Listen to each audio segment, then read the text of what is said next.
try to take over the world. Hey, you've been watching Hard Knocks, right? Yes. Bless him. I Bless did. him. I actually Bless him. watched it. I didn't have Bless him. HBO. Bless him. Bless him. So, a couple things. Number one, I was gone last week. You did a really good job on the Duck Show. That was a good show. I appreciate that. It was fantastic footage. And I love the stories that Adam was sharing. Okay? And that guy is such a wealth of information. So, we were surprised. A lot came out that we didn't. Well, and the whole Carlos Carrasco story. Yeah. I mean, and we're giving something away tonight because of that. So, I'm disappointed about Trevor Bauer right now. I think that our playoff chances are really good, and our World Series chances are really good, but they would be so much better with him. Yeah. So, we got a comment from the audience already. The volume, they're looking for volume. They're having some volume issues. So let's check into that real quick before we get started. Man, my nose looks big from the side view. I don't know about that. Might need to angle you a different So, the rest of the screen. All right, surprisingly, Hank is coming across quiet. Oh, thanks for that. That has to be Kate. It's coming across as 3-0. That has to be Kate. She's saying, can't hear you guys. Okay, how we doing? We good? We good? Cindy, can you hear us now? Can you hear the sound effects? Let me know, Cindy. Kathy, hello? Getting louder. Cindy says it's getting louder. Getting louder. Okay. Better. Andy Michael, Buzz Andrews says it's getting better. Okay. We good, guys? We good to go? All right. Hey. Let's do a show. All right. Woo! We got sound all fixed. Let's go.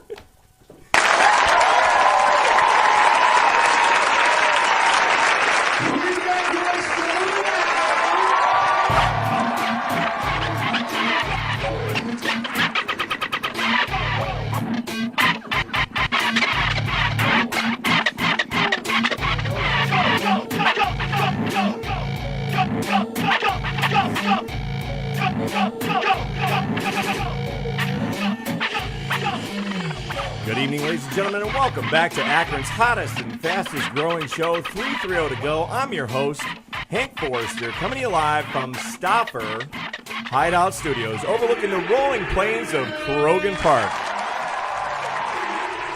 In tonight's episode, we discuss home buyer and home seller do's and don'ts in and around Northeast Ohio. But before we do that, we're once again joined by the dulcet tones of Danny Marie. How you doing, Hank? Living the dream. Just living the dream. Tonight's episode is brought to us once again by LaBelle's Barber Parlor. LaBelle's is located inside what is now known as the East End, which are the Goodyear historical buildings. Their state-of-the-art facility boosts big screen TVs, a coffee bar, compressed air at every station. It's like being in a hunting lodge living room. These guys are making moves and have recently added to their staff and now have more availability. Call 330-472-0497 and tell them Hank sent you. You can find them on Facebook and online as well. And boy, do they make guys look good. In addition, they now carry their own hair product line and shirts available for purchase as well. Check out their First State of LaBelle's address. And LaBelle's, LaBelle's been one of our primary sponsors now for several months, and we just sent him another client yesterday. Yes. And His hair looked good. His hair looked fantastic. So, guys, we're getting a comment right now from our viewers online that Danny's mic's a little bit quiet, so if you want to work on that for us, that'd be great. Me quiet. So I see Ryan Weiss, Ryan Miller, and Melinda Hart have joined. Hi, guys. How are you? Welcome to the show. Hey, continuing with our breaking news segment, I feel like CNN right now, where all news every day is breaking news. Acme has extended our promotional offer, so make sure that you put in the code 330 to go as a promo code at orderacme.com, and you'll get $3.30 off any order greater than $50. Literally groceries at the tip of your fingers. Once again, go to orderacme.com. Just do it. Do it. Do it. All right? In addition, if you haven't done so, please make sure that you enable our Alexa Morning Minute. I've been doing that live now for, we started on July 1st, right? Yeah, it's been about 2 months. So it's been about 2 months. I literally took the last 48 hours off on purpose because we've got a whole bunch of promotions that we're getting ready to run out on our Alexa Morning Minute.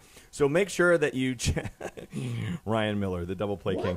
He's calling me the double play. I had 2 double plays in our Grace game last night. It was a big deal because I'm new to second base. All right, so anyway, if you haven't done so, make sure you enable that morning app.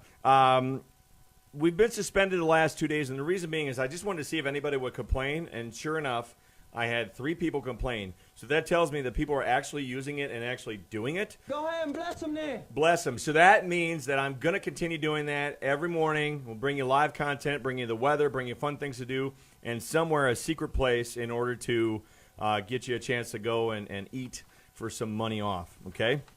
Next. Hey, folks, really, please share this right now. We're going to use the hashtag #GoodShowTonight.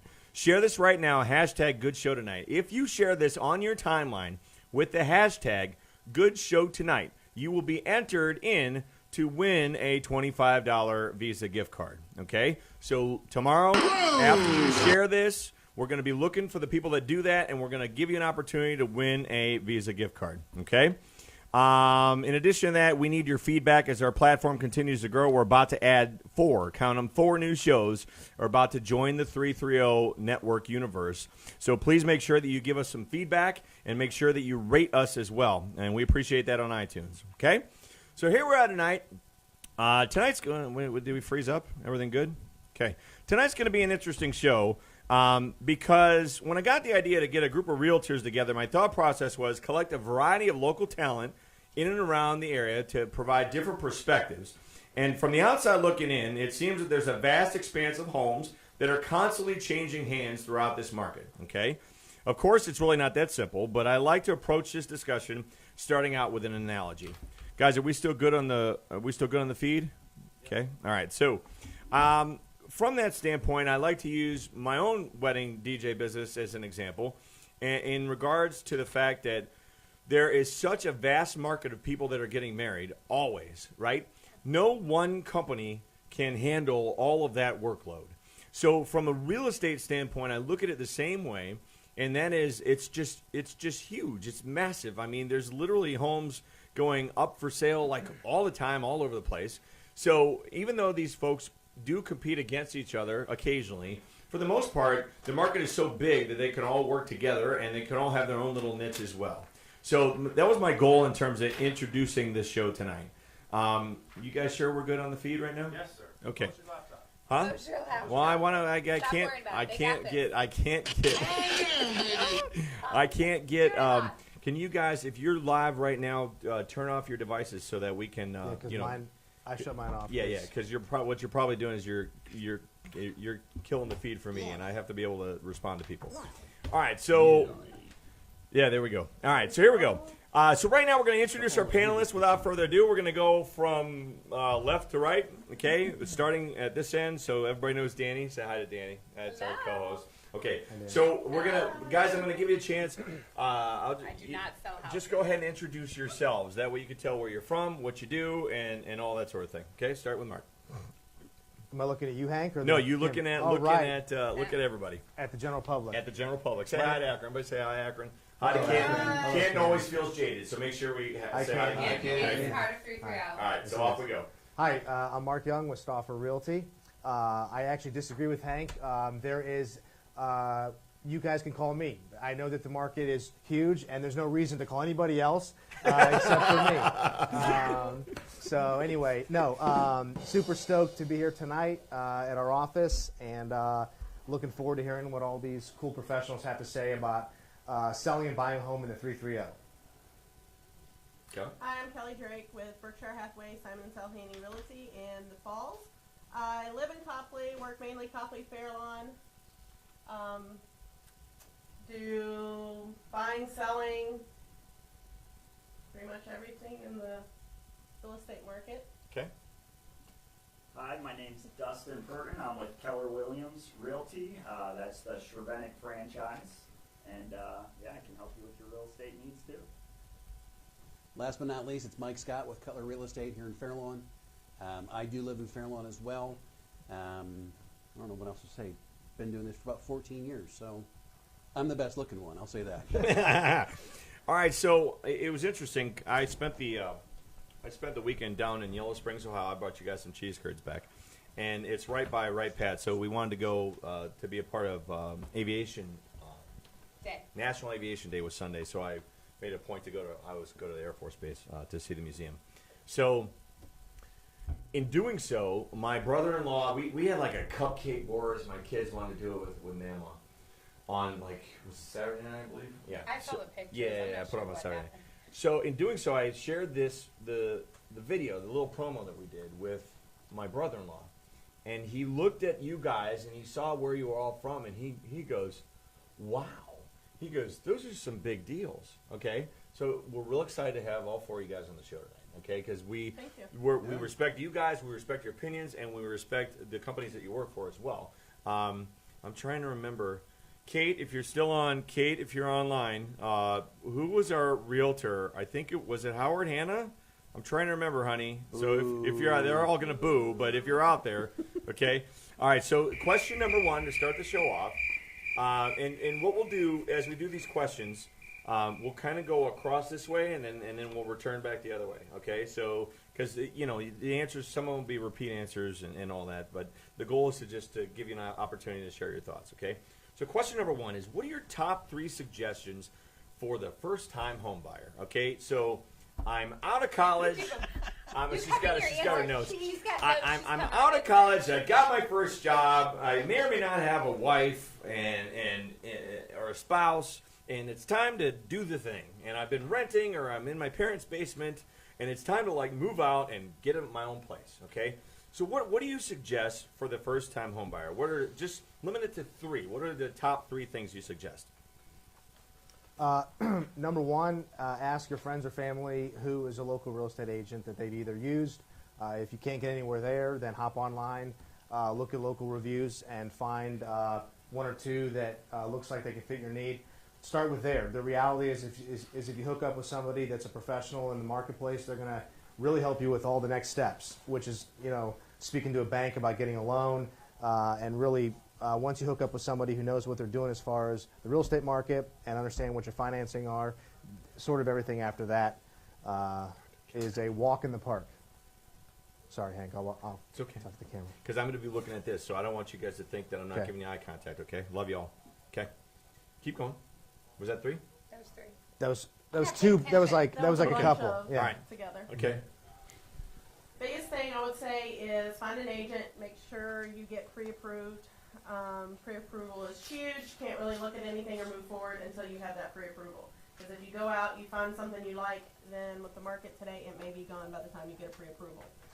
Know where you want to be in location in the area.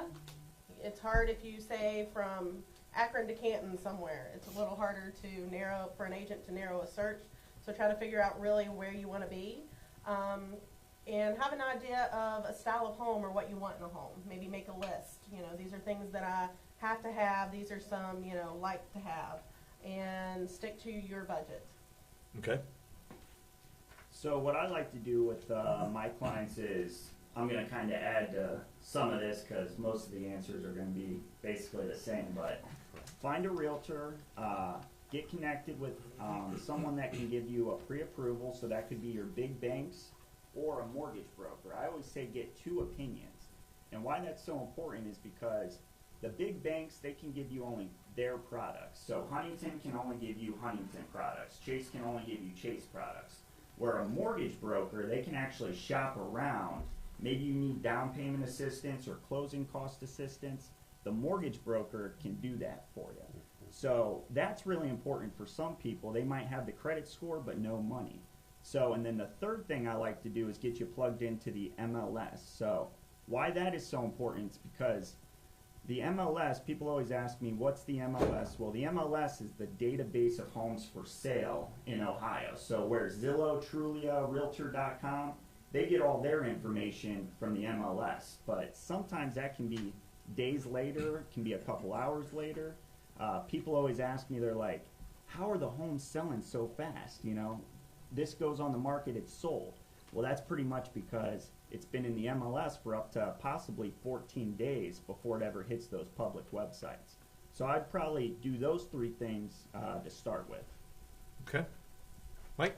I would say I agree with everyone with the comments that have been made. Get yourself pre-approved, make a connection. I'm going to take it a step further with the connection, and that's actually interview 2 or 3 different people that are in the real estate industry. Get to know them, how they do business. If they're just a guide, giving you a guided tour, you have to provide all the homes, and we just set them up and open the door for you. That's really not what realtors should be doing. They should actually be listening, consulting, and showing you things that you may or may not be noticing about that home, and why wouldn't you write an offer on this house? I hate the term salesperson because that's what our licenses are, but I truly think we're more consultants, and that's what I strive to be. Is I guess try and differentiate myself a little bit. Is I don't try to be the salesperson, because if I get sold, it's an immediate stiff arm. Go away. Well, it's interesting because to me, a house is like a baby in regards to when you're making that decision. I do remember some of it. I mean, we bought, this has been 2000, so we've been in our same home for 18 years. I told you guys the story off air. You know, we looked to potentially sell it and upgrade, but the market went nuts and it cut the cost of the home, or the value of the home, in half.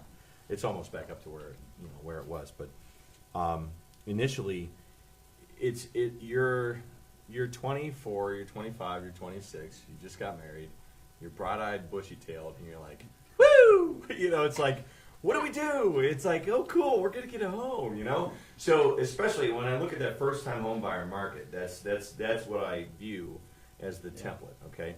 Now, one thing that you brought up, Dustin, I think, and it's the length of time, and for us, it always is amazing in terms of, you know, we have friends that are selling their home, and they'll sell in like a week, or like they list it and like it sells the next day, and then you got your other friend it's been listed for 3 years, and it's just sitting there, and they've got like 4 mortgages because they got like this property and they're renting them all, and all, you know, it's like this juggling act that they're doing because they just built a home, and it's like crazy. So it always like makes me feel like, do you base that on is the realtor good, or is the company good? Like, how can a home sit there for 6 months to 8 months, and it's like literally like the same house 2 doors down from the house that just sold in a week, and you're going, what am I missing? You know, is there radon, or is there, you know, is the foundation bad, or what are the issues? So these are all things that we look at as consumers, like, what the heck, because we don't understand that part of the market. Example, there was a house on North Revere I think it's North Revere, the other side of Market, at the corner of, I believe that's Covington Yes. and Revere, that had been on the market for about 10 years. Okay. And it's a enormous house, 6 bedrooms, I want to say. The master bedroom, I've told my kids this 1,000 times because we drive by it all the time. There was a bathtub right in the middle of the bedroom, kind of like Scarface. Like you can see Al Pacino sitting in there. That house was on the market for about 10 years, on and off the market. Yep. Okay. Just because it was a price point issue, it was full of mold, it got broken into. There's all sorts of How long things. ago was this? It literally just sold Kate, years ago, and then got rehabbed They and got sold rehabbed, again. yeah. Kate, if you're on, I am about 98% certain that we've walked through that house. I know exactly what you're talking about. Yeah, Because the basement, it was huge, but You the needed- you rooms didn't were need all a- truncated upstairs, and Correct. it was like walking through like a maze. You didn't need a MLS data sheet. You needed the map on how to get through. The closet was Yes. huge even. The And remember sometimes those are the issue. The house themselves is the actual issue. correct. Yeah, I mean, I've been selling real estate full time for 11 years, and more often than not, when you see a home that's sitting on the market for years, generally speaking, it's not a real estate agent issue. It's more of either a property condition issue or a seller issue. Because at the end of the day, I don't care what the property condition is. The price will always fix that. So Okay. if it sits, generally you've got a stubborn seller. They're Okay. not negotiating. All right, Or so they've made bad money decisions and maybe took another mortgage out and they owe way more than what they can get out of So it. they Okay. can't even negotiate. all right, it. so now on the flip Okay. side, so we talked about the first-time home buyer. Let's flip it now to The now. seller. Now let's flip it to me. Okay, so I've been at home, 10, 15, 20 years. It's been changing its values up and down. So now we are getting ready to sell our home. Okay, whoever it is, right? What are the top 3 suggestions? We'll start with you down at the end, Mike. What are the suggestions that you tell people to get a house ready to sell?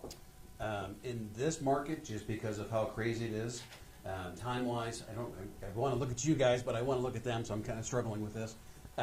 Number one, I would say make sure you have all of your to-dos, the little projects that you were going to work on, done before you put the sign in the yard. Because by the time the sign goes in the yard, you're going to have 20 people beating on your door the first day to walk in the house if it's priced properly. Number two, I would, again, interview and talk to 2 or 3 people. Look at their websites. Look at how they're marketing things. Is this what you are looking for? Because they're probably not going to change because they have your house for sale.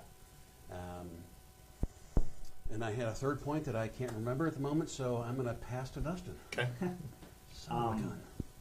Well, I'll take it like a little farther back before that. I would probably, reach out to an agent as soon as you're even thinking about selling your home. You might think, okay, I'm going to sell next year. Reach out to us, one of us. Everybody right here can definitely help you with that.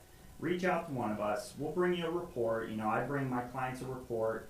I'll usually bring you a couple different price points because it really depends. Like, let's say you want to sell your house in the next 48 hours. Well, you don't need to do necessarily some of the things you have in your mind to do. Like, clients all the time, should I put another bathroom in? And I'm like, nah, it's going to cost 10 grand. You're going to get maybe a couple more thousand on the sale price. So I would probably reach out to one of us, let us get you a report, show you what the price points are your home could sell for, and then you can decide, maybe I'll sell sooner than what I was thinking.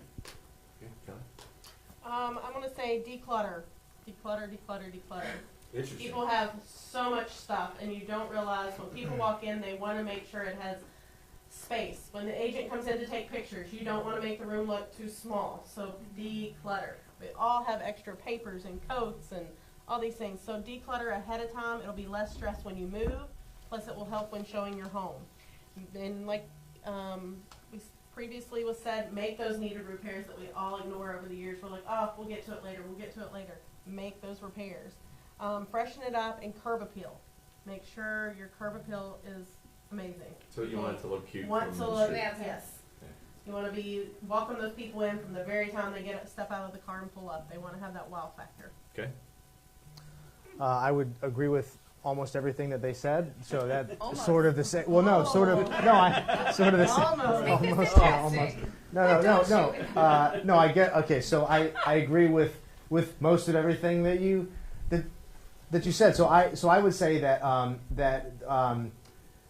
all of that is important. And I guess I'll go back to what you said, Mike, about interviewing agents. I think really it comes down to you can have a wonderful looking home, have all of the to-do list stuff done, and just making sure that you have an agent that understands the market, what the trend is in the market. In the past year-ish, we've been in an upswing as a seller's market. So, if you're looking at the comparable sale information and the data says that the last recent sale was X, and you think that we're still in a seller's market, maybe you price it a little higher because you don't want to leave any money on the line for them. So I really think all of that's important, but I think hiring the right real estate agent who understands your market is probably like number one.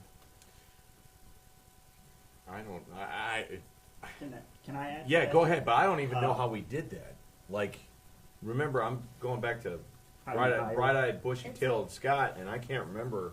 Like, I think we just showed up at a house. It wasn't Most like, people Well, it's can't. a different Yeah. Most people market can't. too. but you know what I mean? Though Yeah. if I remember, we just showed up at the house, and that's who the agent is. I don't remember. Yeah. We bought Oh, our you're first saying- house before I was licensed. Yeah. I don't remember how we chose the realtor that we You're chose. saying the sign in the front yard. We went to You the just sign in the front call- yard, and there's the house. So that was That's who's showing the house, A right? little side note about that. That was a huge thing back in the day. I run into some older clients sometimes. They're like, I want to talk to the listing agent. Well, in real estate, you want to have your own representation. People Good never point, knew, like Dustin. you, Hank, never knew Didn't know that. Good point. that, Really? So you just No, I'm dead serious. So so you just went with their realtor, whoever listed So, it, you went Hank, right what there. you were in was There's a no dual negotiation agency. So that Yep. agent represented the seller and you. But I always tell my clients who they represent first. They represented the seller. So if you Yeah. went, They hey, I'll represent give you themselves. 100, but let's start at 90. Well, I hate that situation. That's why I have a team, because I can pass you along to another agent that can represent you, because you come to me and say, I'll do 100, but I want to start at 90. Now I go over to the seller, and he's like, how high will it go? How high will it go? And I'm like, 90. If I So remember, that's what that was, dual agent. if I remember Okay. correctly, this was Kate on. Kate, I don't know. She Kate didn't hasn't correct you. responded. I don't know if she's on. She said it's good. She said it sounds good. But is she on, like, to comment? Because she should be running this part of the conversation. I basically said, where do you want to live? I said, I'm going to go make money, and you tell me where you want to live. And that was it. And then she picked a bunch of houses, and we went to a bunch of houses, and then we walked into one, and we're like, okay, well, you go to an open house, right? And we'll go to an open house, and then it was like, okay, This one works. this one, we like this one. We've been to like 15. I'm like, just effing House. pick one, okay? And then we picked one, and then we put the bid in, right? So then there's that, 24-hour, 48-hour waiting period or whatever. Wait. So you put the bid in, and then at that point, the agent come back and said, there was another bid on the house. You beat them by $600 or whatever it was. Yeah. We were literally within like less than $1,000. And then it's like, oh, okay, we own a home. Yeah. That's all I know about the Well, process. so I'll sort of add on to that. So if you called me off of my sign and wanted to see a house that I had listed, and I showed up and I met you there, I would have to disclose, or you should disclose, that I'm representing the seller. And I have a fiduciary duty. This is all a bunch of like boring sort of info, but it's Fine No, important. boring's good. Fine print. And I have a fiduciary duty to my seller client to represent them. So to give the example that you gave, Dustin, the reality is, let's say that you called me off of my sign and you said, I want to pay $100,000. I have an obligation to go back to my sellers and inform them that. So I use the analogy, it's like walking into the attorney's office who is going to be suing you and sitting down and saying, well, let me tell you what we're going to do when we walk into court. And so you need to, if you're looking to buy a home, you need to actually hire a real estate agent to go out there and to help you and to Just represent Yep, you. correct. And Okay. what That's a good lot to of know. people, I what a would lot of never- people don't know is that any one of us, we're from different brokers, but any one of us can show you any home anywhere in the entire state of Ohio. Now, we probably only service about a 30-minute radius around here, most of us, but we could show you a home in Cincinnati. Will we have much knowledge about it? You won't. No. So, but any of us can show you any home. Okay. The technical term for what you're talking about is buyer representation. You have an exclusive agency agreement Yeah. with that person. Anything that, just like Mark was saying with the seller, you have a fiduciary responsibility. Now I have a fiduciary responsibility for the buyer. And anything that they say to me is held in trust. So even if I am, Okay. the listing is in my office or somebody that I know, I can't tell them, oh, they said they'd give them $100,000. I'm only empowered to tell them we'll give them 90. Yeah, there's a real there's slippery a lot slope of there. legal stuff in it. We can't disclose anything you don't want us to disclose. My family members, they always get mad at me. They're like, if I'm working with somebody in the family, they'll be like, so what's going on with them? What's going on with them? I'm like, can't disclose that. They're like, you're by the book, Dustin. I'm like, don't want to lose my license, Sure. So, All right, so I was having a technical glitch, but I'm caught up now, so I'm going to clue you guys in as to all the comments we've been getting, okay? Rob, one of our listeners, said, Mark, please get off your phone. He's Then I closing the house, got, guys. Kate did say that I am high maintenance. The sound is good. Kelly Drake is awesome. That's from Kathy Douglas. We got, they talked about the cupcake challenge with tomatoes, green chilies, and mushrooms being included in yellow cake. Oh, Yeah, that sounds was it. disgusting. Oh, okay. So here it was Smythe Kramer. I guess I bought my house from Smythe Kramer. I thought it was Howard Hanna. That's the same company. It's kind of the same Yeah, company they now. They bought each other or They whatever? bought each other. Okay. Melinda says, always use shiplap. What is that? Cindy says, MLS Signing? 14 days HGTV. before. That's Interesting. what I- 14 days before. Who made that comment? What was? Okay. 14 days before. So there's coming soon listings. You can put, if you ever drive Is by a that building how, that says coming soon. So we have family that do flip houses, and they'll get all this information. They've got We walked everything through the before it house. even goes. Is that where they're getting all Kate the said we information? walked through the house. Yeah. before we That came. or from the brokerage. A lot of times That's awesome. we'll share within the office. Within the office will know before. Like, hey, All I right, got a so new Melinda listing Melinda coming in. asked. Okay. Yeah. Melinda Good to asked, know. what is the market estimated to look like in the next couple of years? Will it be better for buyers or sellers? Who you want? Currently, Yeah, we'll start in the middle. statistically, currently homes are appreciating at about 5%. So I mean, as long as that stays going, we'll be good. So some people get real worried about the homes appreciating. They think they're super overpriced, but most of the things that occurred in '08 were lending issues. So they have that really, really like locked down now. So you can't get a loan unless, you know, you really check all the boxes. So, you know, it should stay pretty good in my opinion. Okay, so Kate said that our agent was not the one who was selling the house. She showed us the house, so we did have two different agents. There's some comments in regarding wardrobes. Dustin, your outfit's on point. Mark, your hair is on point. Who are these people from? And Mike, your beard game is very strong. Okay, so they're somebody make a comment about Kelly, so we know that everybody's paying attention. All right, so next question. My wife's gonna be mad. Brian. Oh, yeah. Okay. All right, so next Hi, Brian. next question. Here we go. So, Oh, man. how frustrated are you guys when someone comes to an open house and they're just like window shoppers and you know they have no intention of buying? Okay, so Kelly, we'll start with you on this one. It's not too frustrating because at some point they probably will either sell or purchase a home at some point. So you still want to talk to them, still, you know, give them as much information and knowledge as you can, and see if you can even come take a look at their home. They may, you know, think they're not in the market, but next thing you know, if they find out they can get so much for their house, they might say, hey, I'll take it and find something else. Okay. Anyone else? I'll go. Go ahead. Not frustrating at all. We are in the people business, so I'll give you an example. If I know nobody in Akron and I'm super good at my job, but these folks know a lot of people, they're going to sell more real estate than me. So at the end of the day, it's about meeting people and shaking hands. And so if it's a live human being and they have any interest in buying or selling, I'm super stoked. So. Okay. You guys, Amy?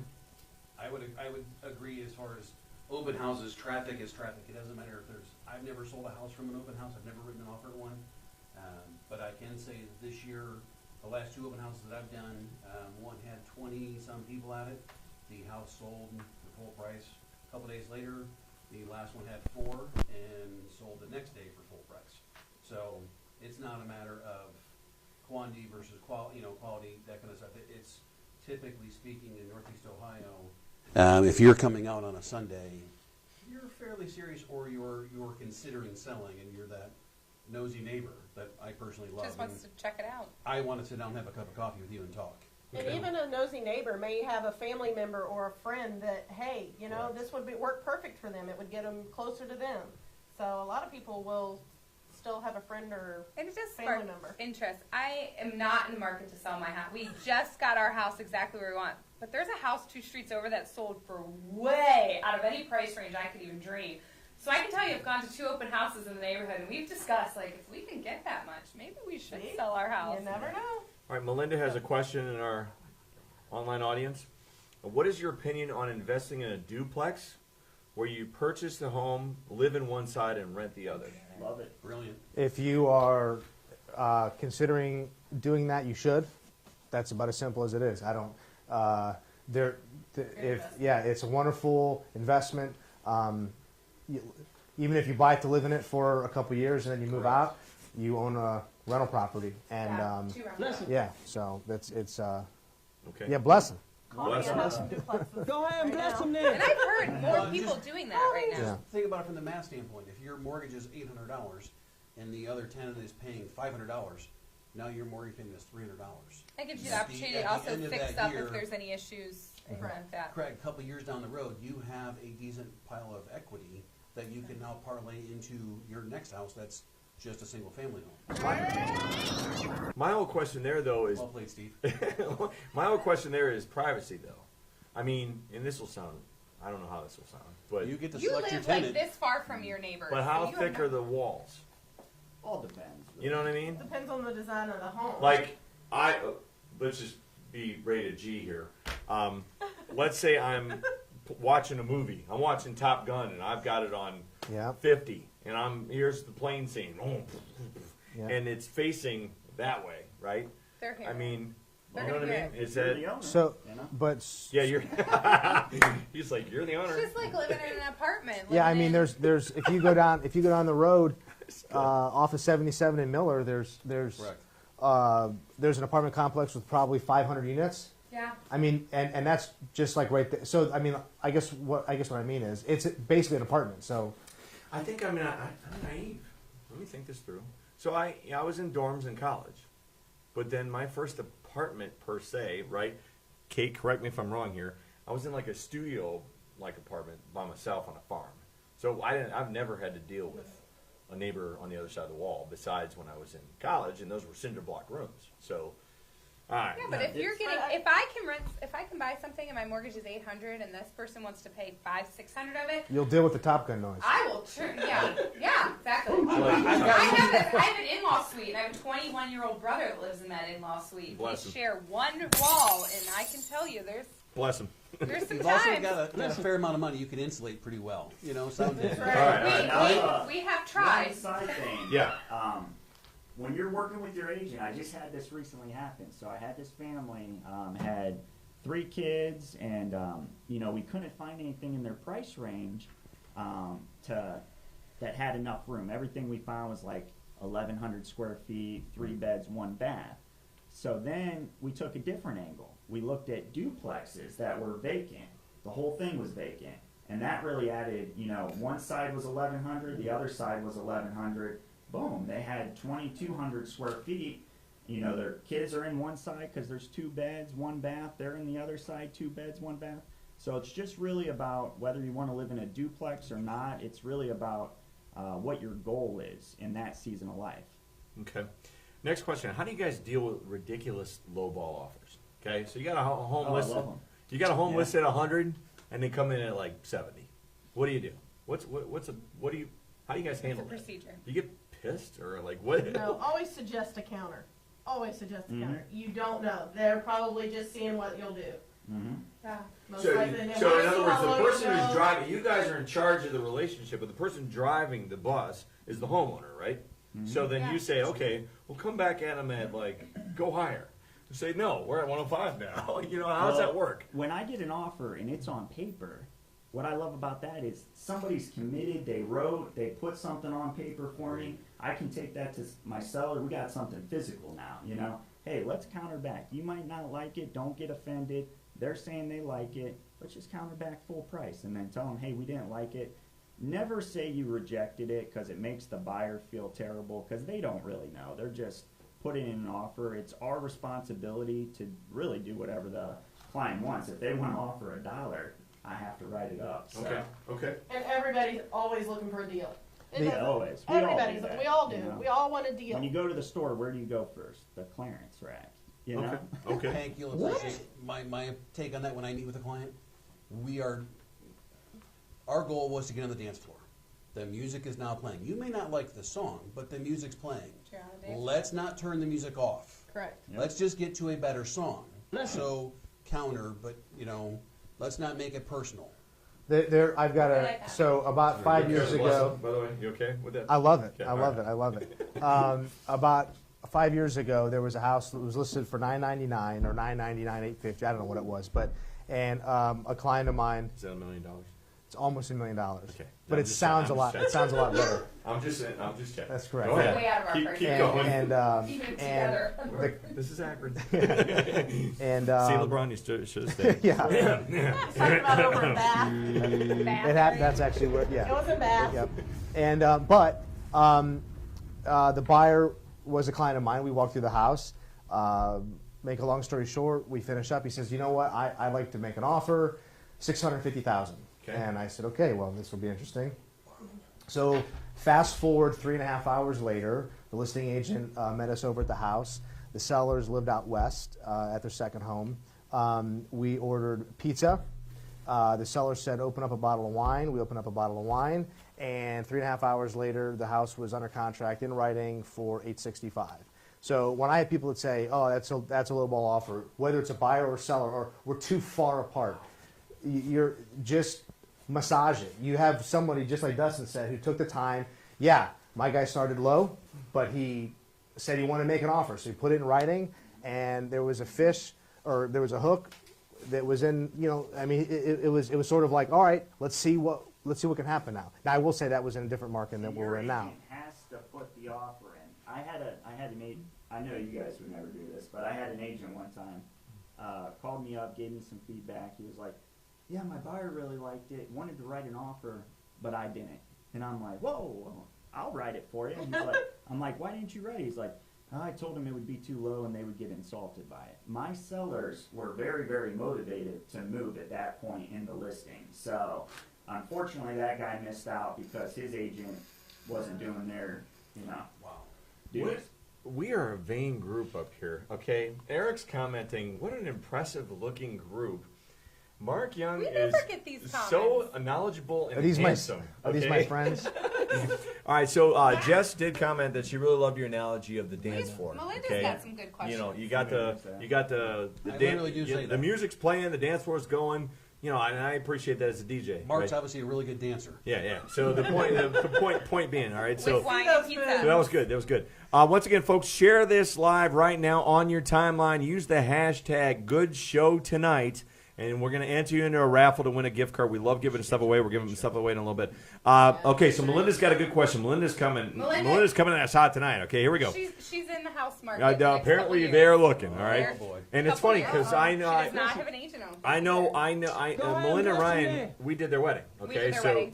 we did their So they wedding. were the photographers, My and we were husband the and I. yeah, it was fantastic. And the Beavers, mom and dad, were the videographers. Oh, that's right. We So were all it was in like it. it was like a reunion, right? All right, Shakes so and threesome, but that might be. here we go, Melinda's. I'm not my husband. So Melinda's question is, what would you suggest for someone that has great credit but little to no No money down to make a payment. down payment? You We'll start- mentioned Hi, a little bit Melinda. about- My name's Mark Young with Stauffer Realty. No, go ahead, Mike. Go ahead, we'll start down.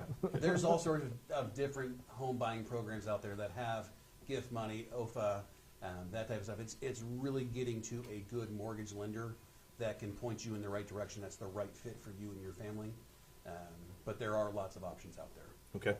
And we all pretty much have connections with Correct. these mortgage lenders. We know some good ones, so you can give any of us a call, and I'm sure we all have a connection with ones that can help you in that situation. A good real estate agent, like what you're saying, up here, all of us, we work with pretty much every lender. So we can get you some good referrals to help you out with that.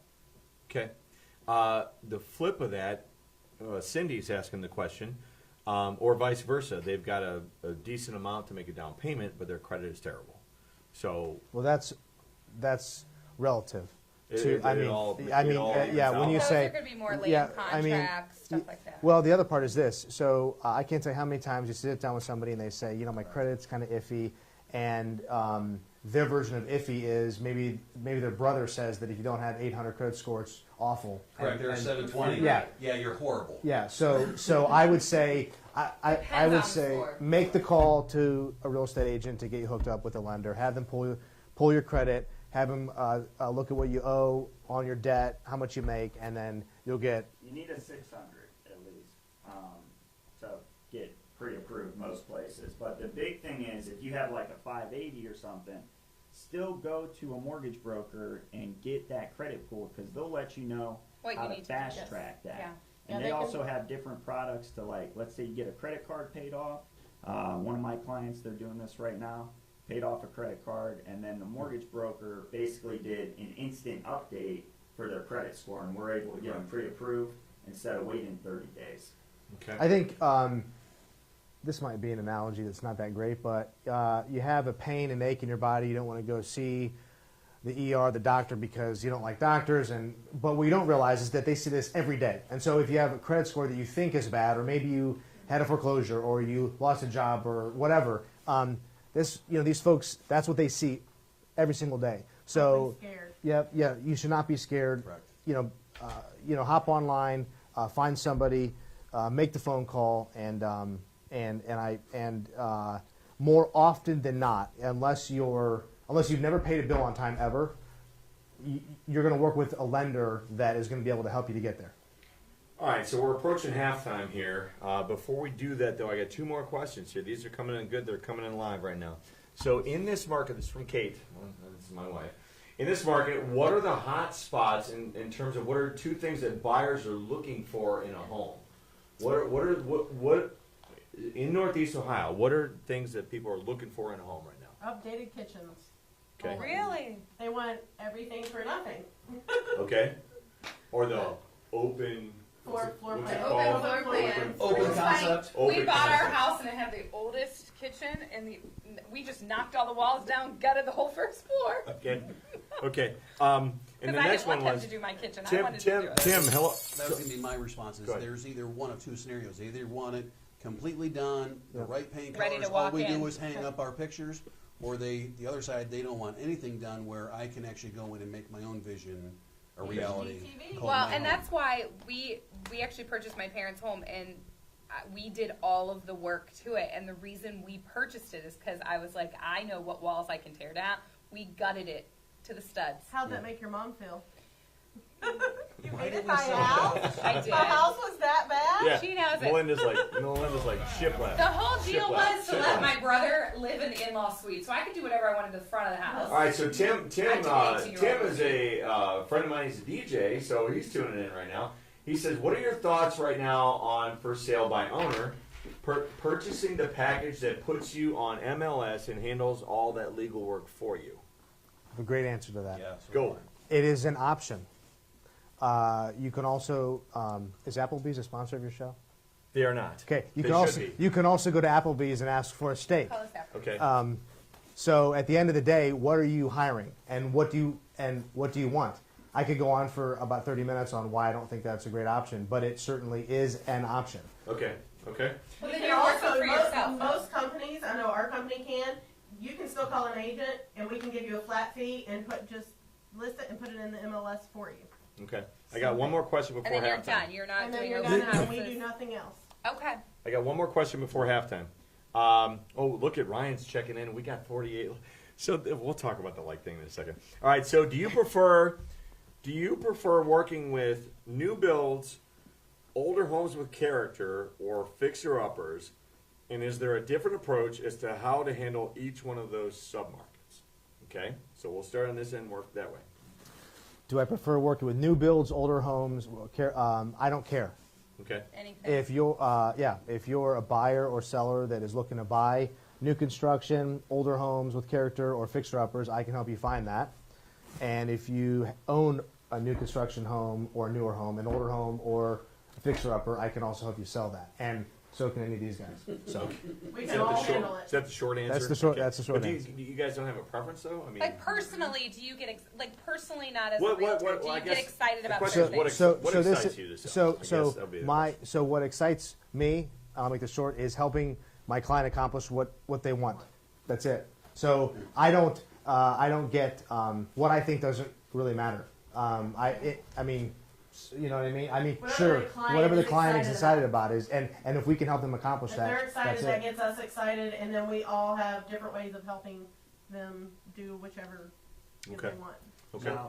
Now, one thing I do love to do though is when I'm working with younger clients, I love to find those fixer-uppers that are maybe the average price per square foot in the area is $85, let's say, and then we go into a home, we find it for $60 a square foot. What I love about that for you is the fact that we're already ahead of the game. So you get in there, maybe it's livable. I'm not talking like need to tear out walls and things like that. Maybe just update it. You know, don't get scared of wallpaper. It's really easy to remove. It's not as bad It as you is think. not easy to remove. It's a lot easier. It's worth it. Let me say that. So you get in there, you fix it way up worth it. over the next 5 years that you're living there. Now you're already ahead of the game when you go to sell because that home should have been worth $85 a square foot. Now it's 5 years later, it appreciated, and now you got money for your next home. So that's something that I really like about those three. Okay. Finding a good deal. Good Okay. deal, yeah. Did you have something? Yeah, I have a background in staging. So a couple years ago, my former staging partner and I, he's former because he went to management side. He's no longer just an active realtor, but we won a national award from the National Association of Realtors for a room contest makeover. That to me is really exciting when you can see someone's home and how they've lived in it, take the personality out of it and be able to stand in the doorway and see different things that you can change, very simply from carpet removal to paint, to even just rearranging the furniture so the floor plan's opened up. And then you see the finished product, and the homeowner comes back and says, oh my gosh, I never thought of doing that. Or how did you see that? That to me gets me real excited about that. I love seeing those transformations, love seeing those sold signs go into those homes really quickly because they were transformed. All right, so we're at halftime right now. Those were the harder questions. The remainder of questions are easier, and they'll go much more quickly. So we're at about 40, 45 minutes in terms of showtime right now. So 330 has been growing. The network's been growing. We're about to add a whole bunch of new shows, and things are really happening for us in the city of Akron right now. I know. I'm trying to keep calm here. So the point is, we've been getting a lot more likes. We're getting a lot more people to share this show and the network and the concept of what we're doing here in Akron. And the goal is, first of all, thank you all for being on tonight. Okay, to assemble, but to assemble a panel of rock stars and have them all be available. And all good-looking ones, too. Yeah, good looking. Okay, but to assemble a panel, you breaking something? Nope. To assemble a panel of rock stars and be able to agree on a time. By the way, do you see the camera angle at the back of my head? I noticed I got a little bald spot growing. I think Gus is responsible for that, so I'm not sure what's up. All right, so the point is, we've been growing. We've been at this now for 6 months. We're in the process now. We're lining up sponsors. So if you're interested in sponsoring our show, please make sure that you do that, because the network is about to go boom, boom. And there's a bunch of other shows that we're adding on, in addition to the Hop and the Bean, which, by the way, is really successful because apparently people like coffee and beer. Bless him. All right, so... And Buzz does an awesome job. Buzz does an awesome job. Okay, so thank you guys for covering for me while I was in Texas to do the Duck Show. The Duck Show was incredible. The stuff that you guys covered, and the fact that there's so many Indians that have walked through those doors, and the stories that Adam can share are incredible. So Micah Cosby, congratulations to our 700th like today. Woo! Micah wins a $25 gift card. It's supposed to be to Acme, but I am 100% positive that Micah is a Yola Springs alumni. She's friends with my wife, and she watches this show out in California, I believe, or Florida, one or the other. So I'm going to send her a $25 Visa gift card, okay? So Micah's a winner. Then congratulations also to Yoli. Yoli's going to win a gift card to either, whatever she prefers. She can have Nervous Dog or Angel Falls, whichever she prefers, a coffee card, because she covered and shared some of her footage from the Porch Rocker event this past weekend. Did you guys see the Mustard Seed Market disco, the silent disco? No. I heard about it. Our boy and Buzz Andrews was on the scene, and 200 to 250 headphones. This is a total Internet of Things IoT engineering thing, right? 250 headphones were handed out, and they all were playing different songs. So everybody's there dancing, and they're all hearing a different song. It was the footage of it was incredible. Okay, so congratulations to Yoli. Yeah, you're a winner. We'll give you a coffee card. And right now, for our Twitter viewers, we're going to have Kelly draw live right now. We're literally giving away a Carlos Carrasco jersey. And our winner is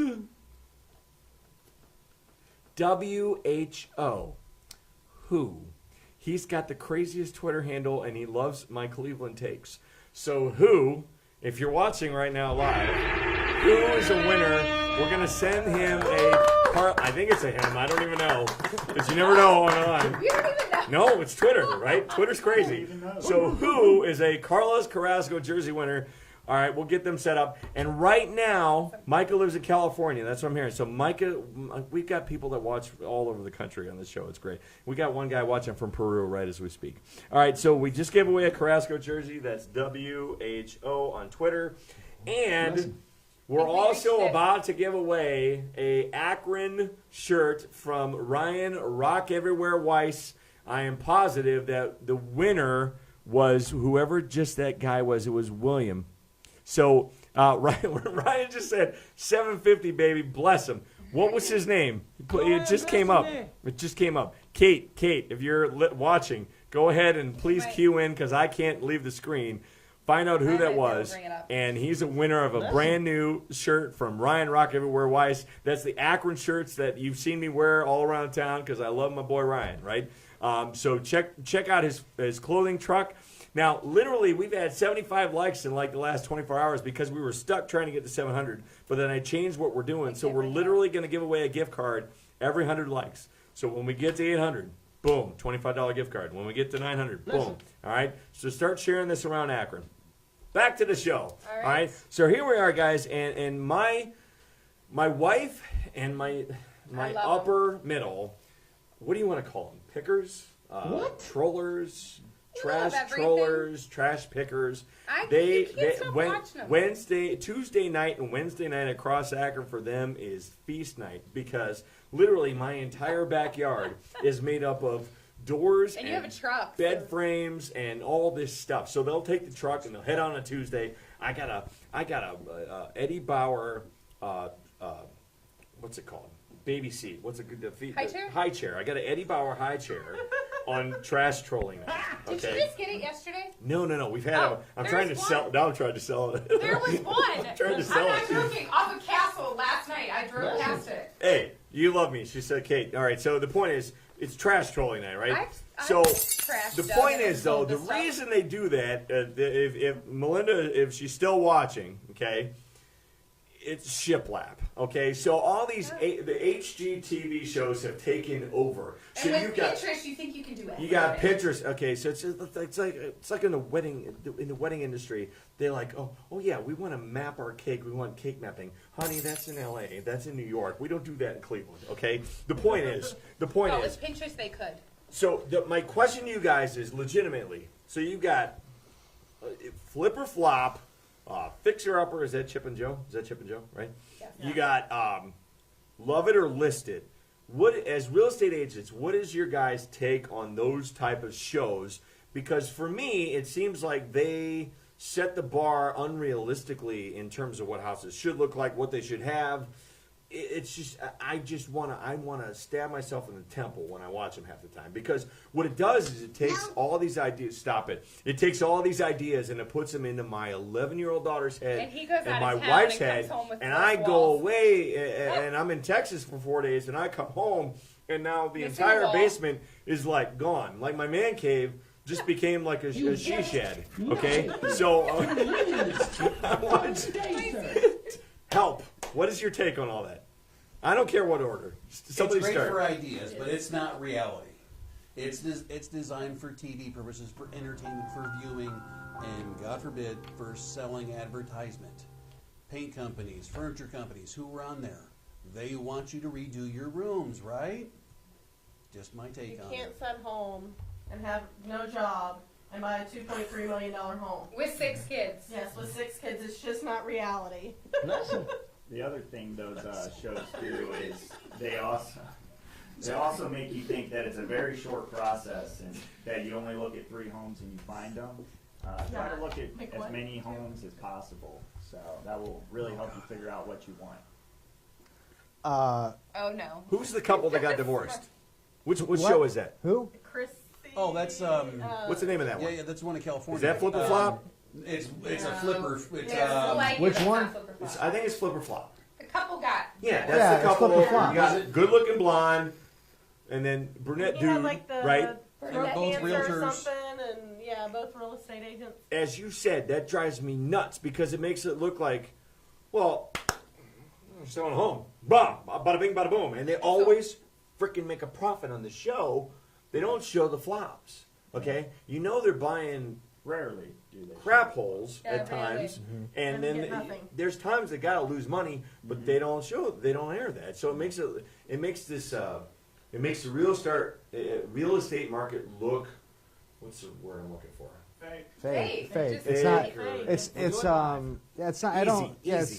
Easy. Yeah. There's And then no. there's the Beverly Hills show, like, and their The real millionaire- estate, the millionaire millionaire- listing, or Correct. that's not realistic. Yeah. There's But it makes the reality. Yeah, I mean, you hear it. You hear it often. You know, people say, "Well, hey, you know, I was watching the show, and here's what here's what we think that we should do." And I mean, for me, I just listen to, yeah, okay, and then, all right, anyway, we're in Akron, Ohio, so here's what we're gonna do. And so I don't.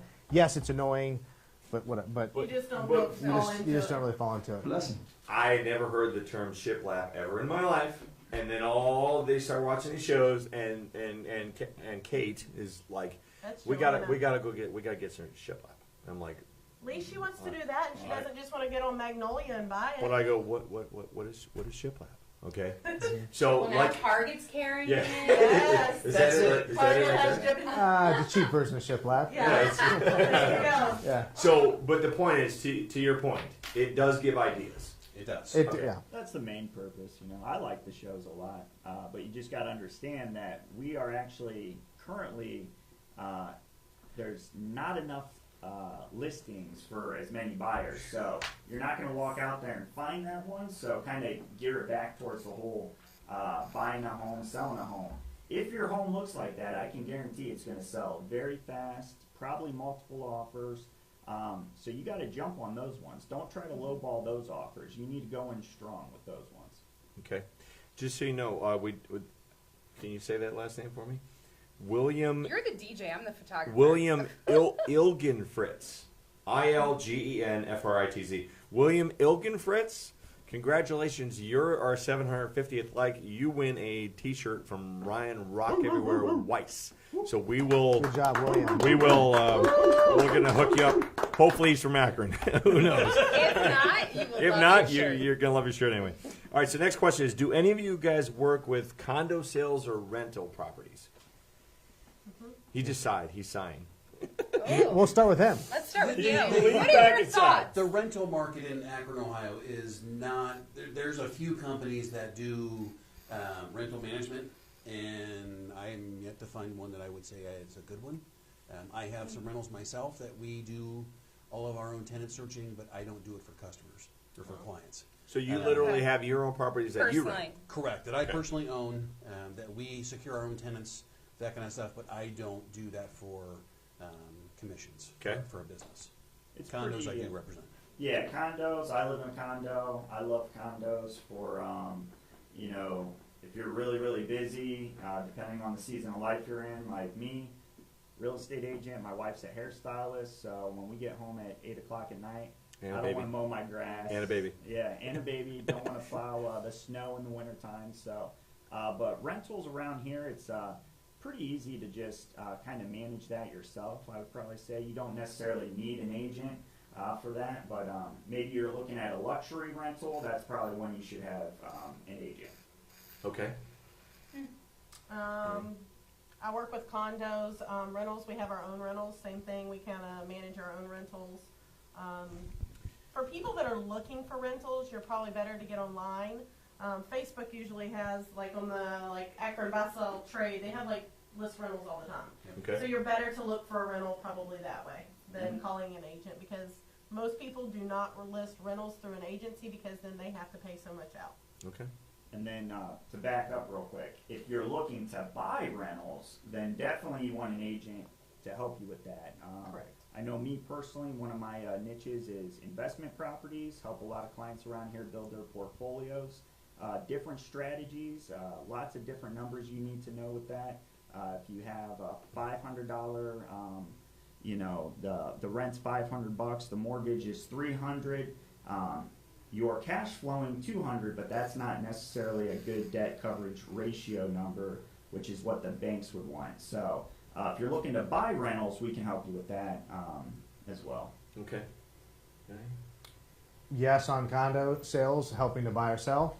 Rentals, sort of agree with what everybody else says. There's Yeah. that sort of again. There's that. Well, you know, whatever. It's yeah. There's sure we can help, but our Akron market is not. When you think if so oftentimes you'll get someone who's moving into town from, let's say, like Boston or Chicago or wherever, and they're like, I want to rent for a little bit. Well, our area isn't really conducive to that in the sense that if you were to go to like Boston or Chicago and you say, I want to rent, there's probably a lot of options. Here, it's more of you either own or you rent, and if you rent, you're probably renting for a longer term. There are a few short-term rental properties around here, extended stay, that kind of stuff, but not really something that we would like to focus on. Yeah. And the main thing with that, it's not that we don't want to. It's the main thing is the owners of those properties don't necessarily need an agent to market them. Where like LA, New York, they need lots of marketing to get people in those rental situations. Where around here, most of them can just post it on Zillow or online, and get a renter in there pretty fast. Even Columbus is a way different market for rental purposes. Okay.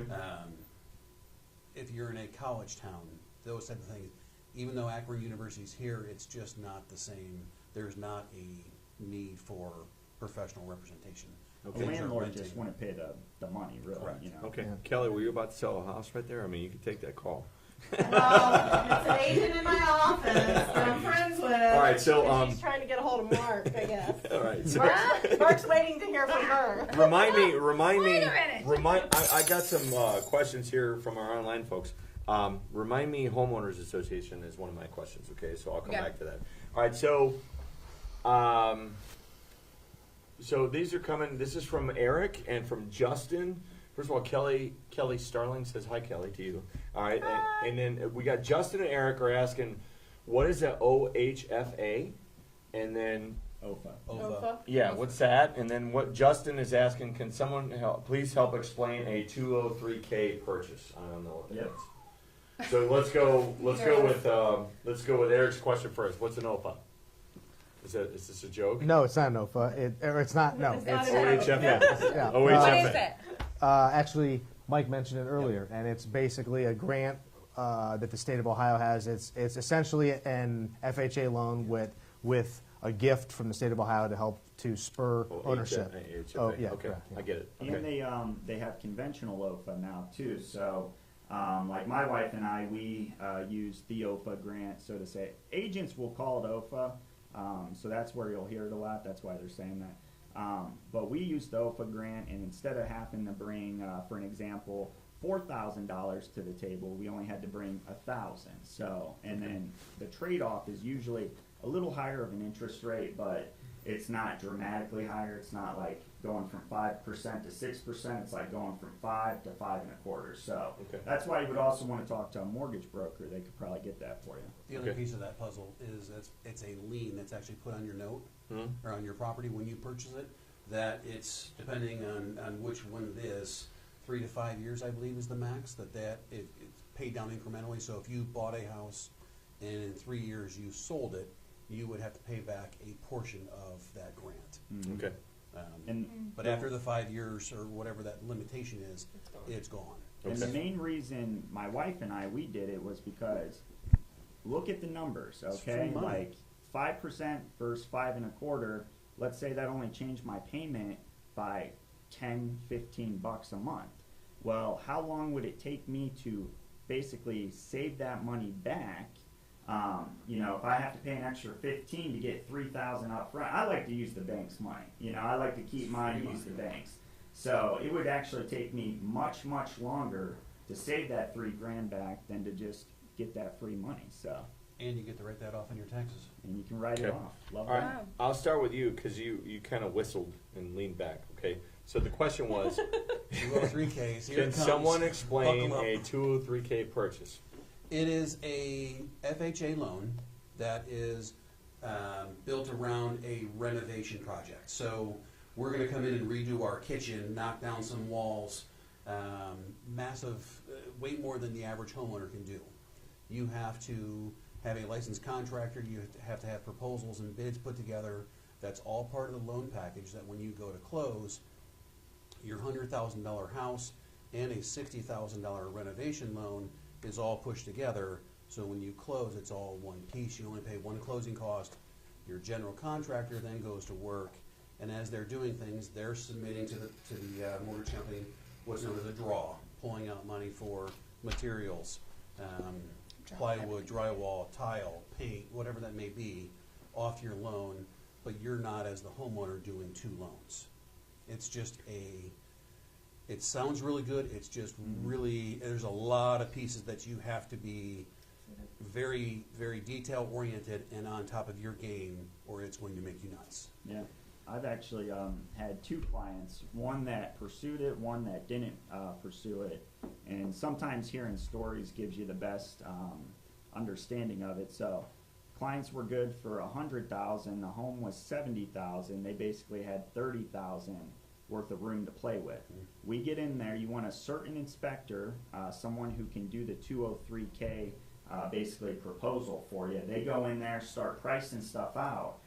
The garage needed completely redone according to FHA guidelines, so right there was 15 grand. So they didn't have much more money to play with once you factor in labor and everything. So they actually opted to not go with the 203K. So it's, once again, you got to run those numbers. Like, make sure you're not paying interest on these repairs when maybe someone in your family or a friend can do it for you. Did know that. I'm not reading that question. Don't That's from read Kate. that. There's a question Ignore from that Kate. one. It says, if I'm looking to put an addition on my house, what is the process, or at least the first steps? This is a marriage issue. We need to talk about that.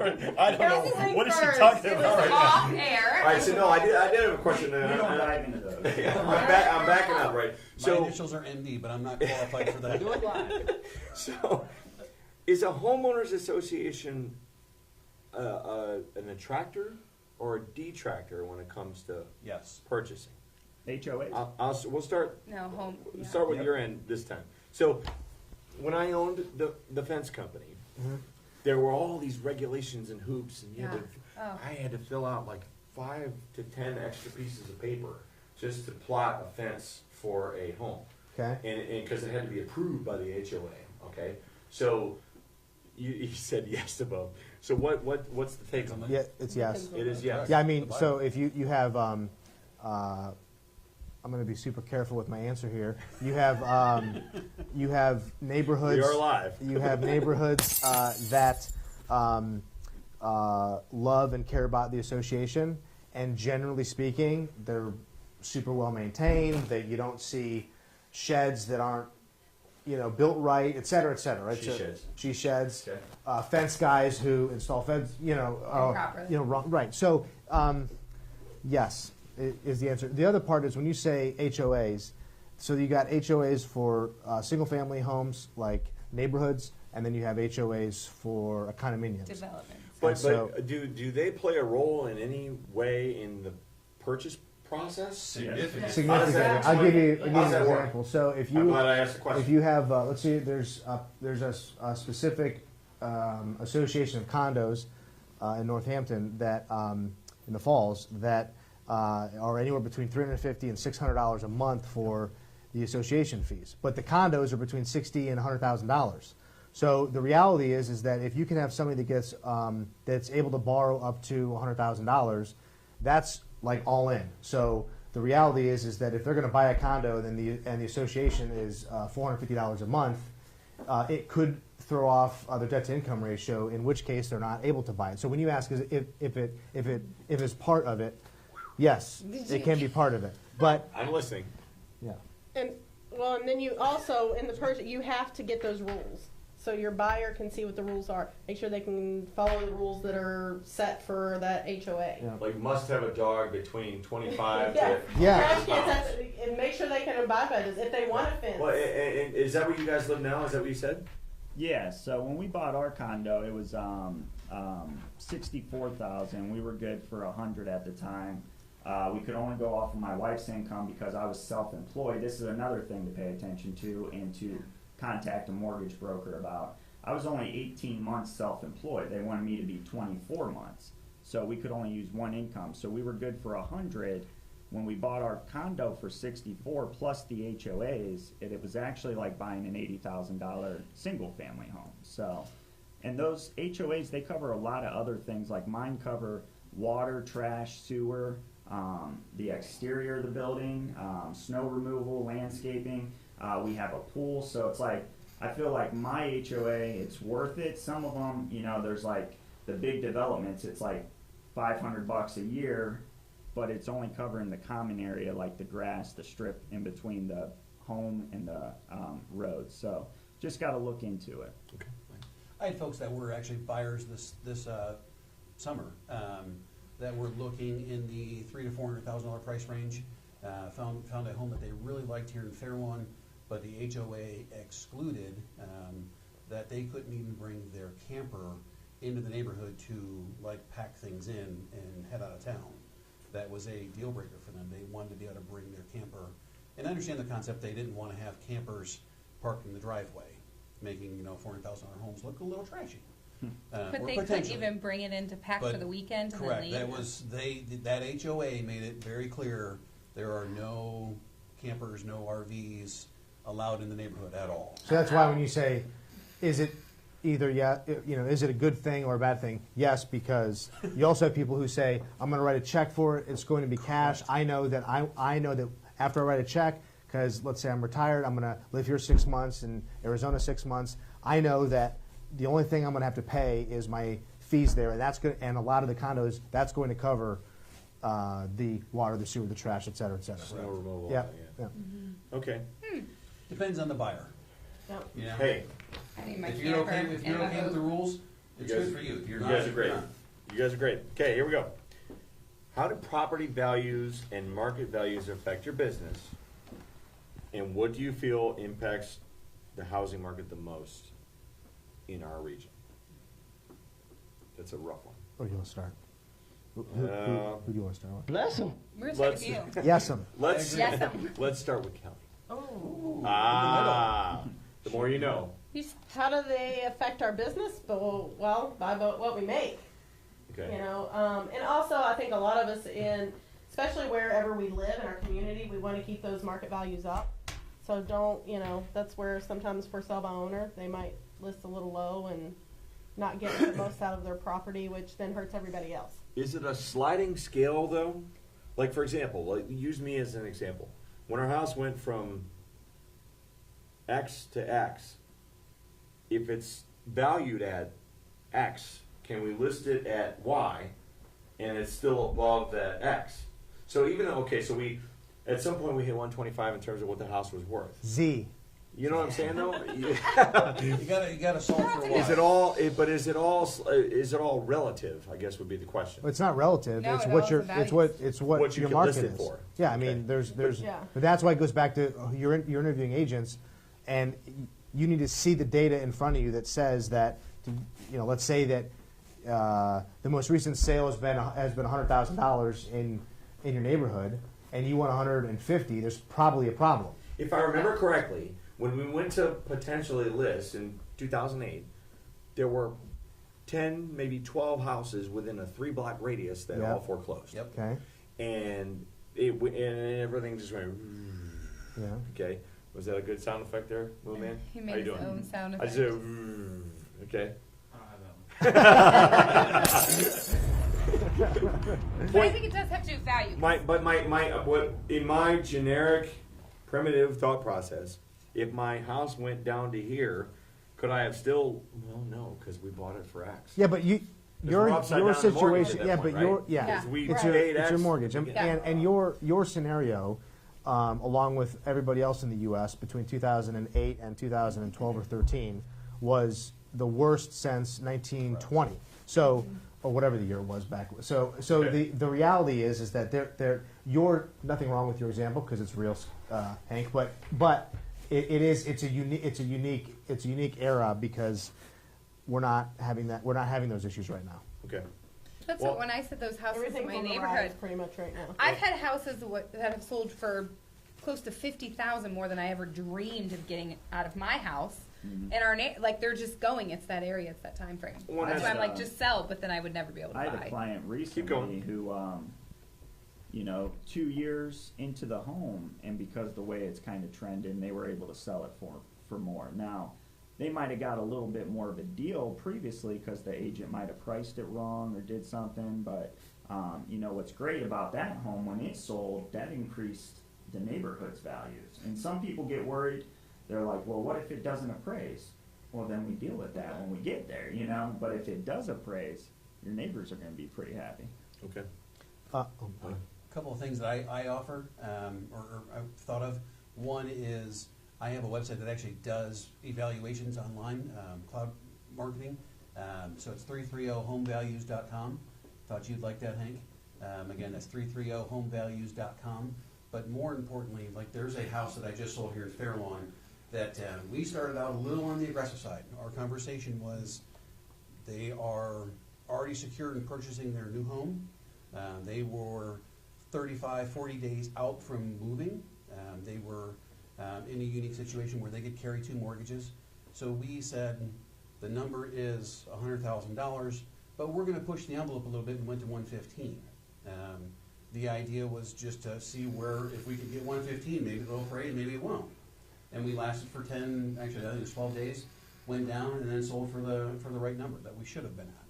But you gotta push the envelope a little bit sometimes, as long as you have a strategic plan. So values are, I think, really driven by The market. The market. The market will let you know. Everybody looking at the camera, say hi to Eric Elsis, friend of show. He just queued in. He's part of our group that we've covered with Ed's Detailing. So if you're in the market to get your car detailed, check out Eric Elsis and Ed's Car Detailing. All right, so that brings us to one of our final questions here, guys. And the question is, we're in a new era in regards to marketing, and in regards to viewership, and in regards to how people consume their material, okay? I am one of the few people on planet Earth that still has a cable connection with Uverse. A large chunk of our America has decided to. Mike Spangler is very needy. He would like us to say hi to him too. Hi, Mike.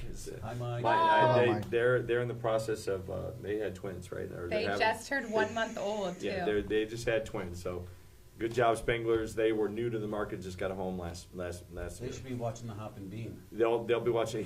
Mike is a regular contributor to Hot and Beam. All right. So the point is, though, everyone's consuming things differently now. Okay, we just talked about this off air. Social media is this animal. It's this little monster. So you got to feed it, and it's a 24-hour-a-day job. Like, you know, people will say to me, "Why are you on your phone?" And the perfect example I could give is I booked a bride last night at 10:30 p.m. Wow. I got a text message at 10:15. We were watching Infinity Wars Avengers on Redbox for the first time together as a family, because to take a family of 6 to the movies is $100. So we decide to watch it in-house, right? So we're watching Infinity Wars, and I get a message. You know, it's a bride that, in the she shed, which is no longer a man cave. Love you, Kate. Okay, that's what happens when you go to Texas. The point is, though, now our lives are different in regards to how, especially you guys are no different than me in terms of your market in regards to being a DJ and a real estate agent. You're on call 24 hours a day. I mean, people always ask, well, what are your hours? Yes. The answer is yes. Okay. Because if someone texts you at 11 o'clock, or if someone texts you at 7 a.m., you're available. Bless him.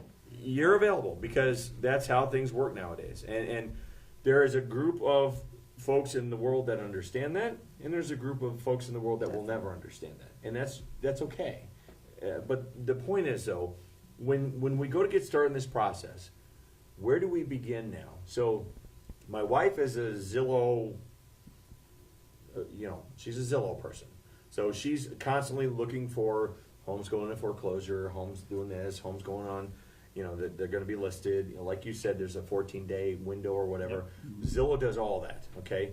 So going around the room in any order, what do you guys use? What do you recommend? Where do we go from a social media standpoint? I've seen homes listed on Facebook, like, hey, I'm getting ready to list my home, yada, yada, yada. I don't think Facebook necessarily would be the means to do that, okay? So give us your advice on that category, social media usage and real estate. I say call an agent.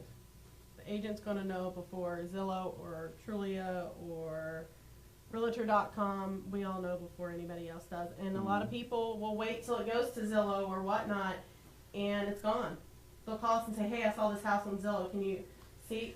Sorry, it's gone. It's already under contract. Mm-hmm. Okay. So then it's just kind of a letdown. If you think you're even looking, we can put you in the MLS for a search if you want to just have foreclosures come up. Under contract means that a bid has been Yeah. Offer's been accepted. And it could be contingent on like inspection or the loan or. But it'll still go to Zillow. I still remember our inspection guy. Yeah, it'll still look active His name was on Bud. He was Zillow. great. He's like, you got to check this out, man. You got to fix this, this, and this, and we recommended all that stuff, and they did it all. So okay, keep going. So like Sorry. on Zillow, Flashback. I do remember that part. Okay. On Zillow, Realtor.com, all those, it'll still look like it's available, Oh, but a lot of times it's not, because we can change the MLS right away, so agents know instantly that that house is off the market. and we have no access to that. Only Correct. an agent does. Correct. Okay. Yes, we pay those nice fees for that. We'll go Mike, Dustin, one more Mark. Go. I'm going to be the bad guy. I hate Zillow. Okay. I Yeah. literally hate Zillow because I have no control over it as a realtor.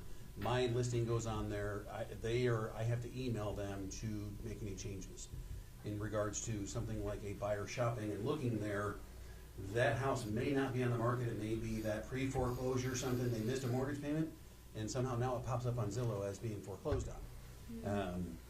That's a little aggravating. I personally tell you, if you were going to go somewhere, a local realtor's website or company, somebody that is, the more local you can get, the better off you're going to be if you want to be online. Setting up that profile, setting up those searches that are automatically emailed to you. That way, at least you know you're only getting one person who's going to be contacting you. Zillow, Realtor.com, Trulia, they're all designed for one thing. That is to get you to give them their information so they can sell it to the four of us on this side of the table, known as leads. That we call and harass you, and then you finally end up buying a house because you just want us to go away. Joking. But I'm not a fan of Zillow. Okay. And another one we always cringe is when everybody says, well, in Zillow, I saw that it was worth this. The Zestimate is not accurate at all. And everybody always comes to us and says, well, in Zillow, it says this, and it's like, yeah, that's not accurate. The more you know. It's an indicator. So, About it. who? A Yeah, Zestimate? A Zestimate, which is what your home is worth. Before it's been And so- evaluated and by actually- an appraiser? That's what Zillow. It's their. It's just what they It's just- think. And their- actually, any homeowner can go on there and change what their house is worth, basically. Okay. Oh. Okay. You their- can it's go their in and make your algorithm. house, make Okay. it look like it's worth this much, but it's really not. Bless him. All right, Oh.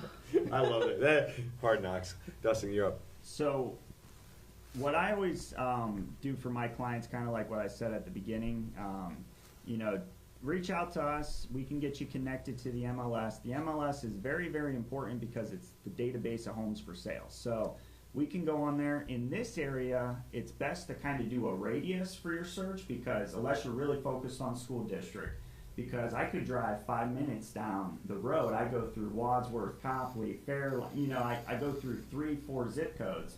So get plugged into the MLS because there's coming soon listings on there that never hit Zillow, Trulia, Realtor.com, any of those websites until they are technically active. There's 4 stages to buying a home. Active, and then it goes under contract. That second stage is called contingent. The third stage is called pending. The last one is basically sold. The second stage, the contingent stage, doesn't show up on Zillow or Trulia because they want people to click on their websites. They're basically wanting to sell ads, like we were saying. So that contingent phase never shows up there. When you're plugged into the MLS, you can only see active for sale properties. So it kind of helps you out because you don't get your hopes up and you're not like, well, on Zillow it says it's for sale. And we have lots of tools, all of us do. I know you can go to DustinPurton.com. I can get you connected to the MLS on there. Free home report. Go ahead and on bless there. him there. 8 steps to buying a home, and then 7 steps to selling a home, and lots of more resources. So. You're up. I'm up. Okay, great. So the question was, which tools do you suggest that clients use in order to start their search? My clients, I would prefer that they stay off Zillow and use the tools that I'm able to give them, which is our own website and also the MLS. What do I think about Zillow? You guys have all said MLS. What? Multiple listing listing service. That's the database that we can't see. That's the holy grail. That we That's pay everything. big bucks for. Again, I love being ignorant in this topic. Okay, continue. I can't remember what I said. Oh, and so my clients, stay off Zillow, stay off social media. Oh, actually, social media is fine. You can whatever. Zillow, Trulia, Realtor.com. We hear it on the mic. Keep going. Sorry, Zillow, Trulia, Realtor.com. But in terms of the public, my team and I, we have a giant spend, if you will, on Zillow and Trulia. So we connect a ton with the public. About 30% of our business is generated off of Zillow. So Me, as an agent and as a team leader, I actually love Zillow. So. Okay. Well, So can I say something? please do. So Please do. as somebody who's not buying a house but is on Zillow quite often, I can tell you I look and stuff, but Why do you go there I without? don't know. I It's just just a thing? think it's kind of like watching Flip. I just go and try to see. I don't know. Okay, all right. I'm on there at least once a month, and Okay. I'm not buying a house. But one thing I want to say, because you guys said stay off that, I want to kind of reverse the question as how do you guys get your name out there? So I can tell you, just personally, I see Dustin's videos all the time, and it's an ad On Facebook. on Facebook. I do too. They catch my eye. So how do you as a realtor get your name out then using social media? Because his videos catch my eye every time. They're Are you friends with all four of them? I'm friends with these three. All right, but you gotta have because Yeah. I see Mike does like a live 2 to 3 minute Yeah. little snippet. His is good. So I think Okay. those videos are important. His promo videos for us were incredible. Yes, All they right. were. I I would did agree. see I it. was actually jealous of those. But Those what were I well have done. to say, Yeah, that Well, wasn't fair to okay, everybody. so That's let's take it aside and give a big round of applause. First of all, let's hear it for our rock stars here tonight. Thank you guys for being on. I appreciate you guys being on. But then on top of that, we got Ben Beaver and Steve Bader live in studio right now, doing the shiznit right now. So they are really effing awesome. So thank you guys. That's as PG as I can go. you can't All right, say that. I can say That was my PG-13. my but whatever. freaking show. All right. So Let so me finish what I said. yeah, go ahead.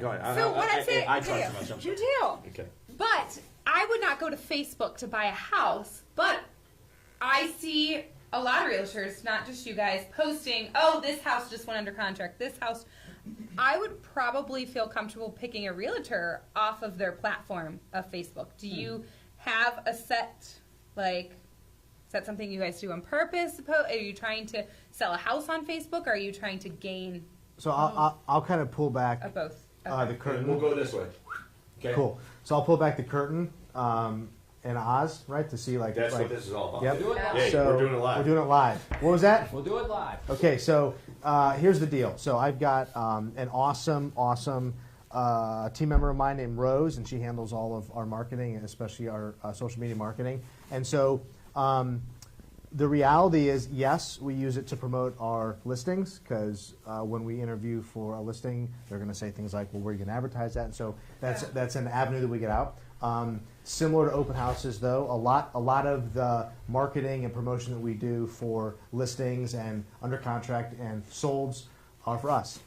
And it isn't just for us, because it's like, look at what we do, but it's to show the public that we're in business and that we're Yeah. able to sell homes and property in your area.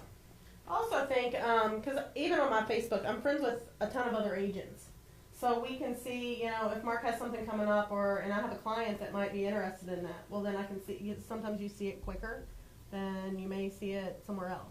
Mm-hmm. So I feel like even for agents, it's another way for us to work together and to see what we all have as well. Okay. Before I was in real estate, I did a lot of digital marketing, and probably since I was 18, I've been in the field of sales and marketing. So I just like to promote whatever it is. Lots of my friends, they'll reach out to me to help, them promote. But we use all those different platforms to get our name out there, because if you don't know about us, then you're never going to call us. So that's the thing. Okay. I remember 14 years ago when I started my training with Jim Bray, passed away a couple years ago, one of the owners of Color Real Estate, who did all of the training for the company. He made a statement that has stuck with me, and it's don't be a secret agent. That is the kind of the mantra behind, I think, for me, everything to do with social media. It's generally not about selling a house. I've never had a West Side Leader. I've never had an open house. I've never had a Facebook post that someone said, that's the house I want, let me write a full price offer on that house. I've never had that happen. Maybe it'll happen tonight.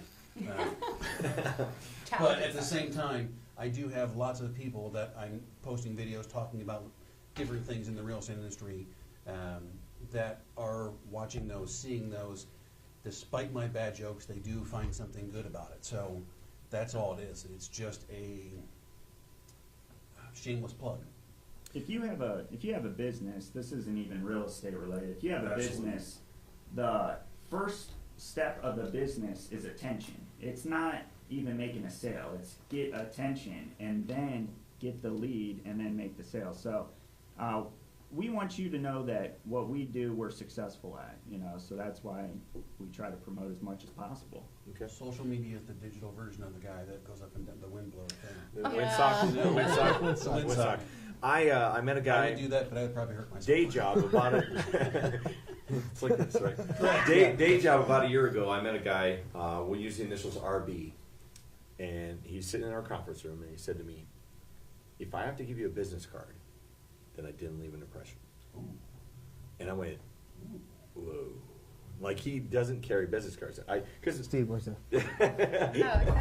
That's my whole thing, right? My when I go to day job when I'm at a conference, my goal is to collect as many cards as possible to get that data, get that information. Mm-hmm. And when he said that to me, I went, well, that's great when it comes to interpersonal relationship where you're meeting one-on-one and you're having this kind of a conference room setting. Yep. It's different though when you're out in that big ocean. Okay. Mm-hmm. So right now that's how we're going to end. Okay, we're going to start with you, work our way this way. I'm going to give you a 30-second time slot to kind of give your commercial. So, you want to list your name. Hey, Dustin, phone, you can take my 30 seconds. name, phone number, website, whatever it is that you want to say. Okay, give that impression, and we'll close with that. So go ahead and start us off. Honestly, I'm just going to say connect with me on social media. You can see everything that I do. I'm more about building a relationship long term than I am selling about one house. I really want to be able to see you at Target or Starbucks or whatever and have a conversation that talks about your kids and my kids and what your sports you're playing, or if I see you in the sports field, whatever. That's not that to me is more important because you're going to end up referring me to somebody else, that kind of stuff. So hashtag Mike Scott. Okay, next. You can go to dustinpurton.com. I got all the resources on there for you. Reach out on Facebook, Instagram, any of those. And I can help you find a home. If you need somebody that can really look at the numbers, analyze the data, that's one of my specialties. So look forward to working with you. Hashtag Dustin Purton. Okay, next. I'm Kelly Drake. Find me on social media, Berkshire Hathaway's page, and I am very involved in the community with Grace Church, Copley Schools, Copley Sports. So I'm out and about in the community as well. Hashtag Kelly Drake, and G.I. Drake is watching. Next. What's up? Mark Young. Been selling real estate full-time 11 years, just under $100 million in real estate sales, hopefully to help to get you guys next. You can find me at mypropertysold.com, markyoungohio.com, on social media at Agent M. Young. Thanks for having us, Hank. Well, thank you for having us in this wonderful studio. Hashtag Mark Young, my favorite Cavs fan of all time. Yes, we're still irritated LeBron left. By the way, speaking of that, Ben, the video's dropping soon?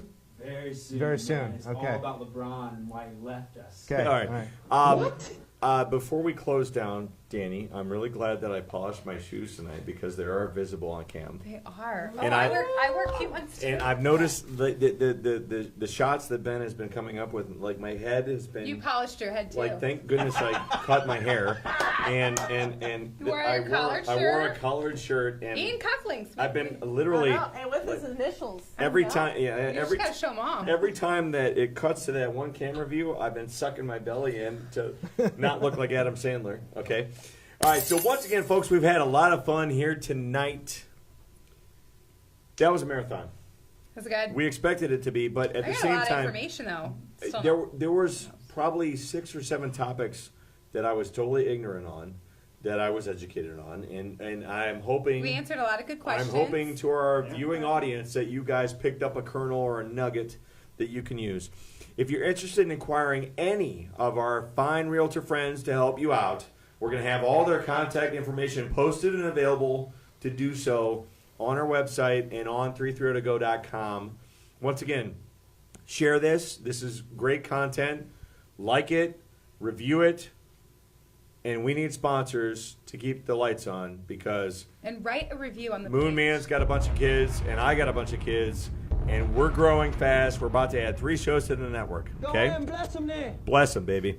All right, so make sure you tune in next week as the 2 of us are going to invite some parents onto our show, and we're going to discuss what it's like for our kids all going back to school. It's our back to school special edition. Okay, First day of freedom. first day of freedom.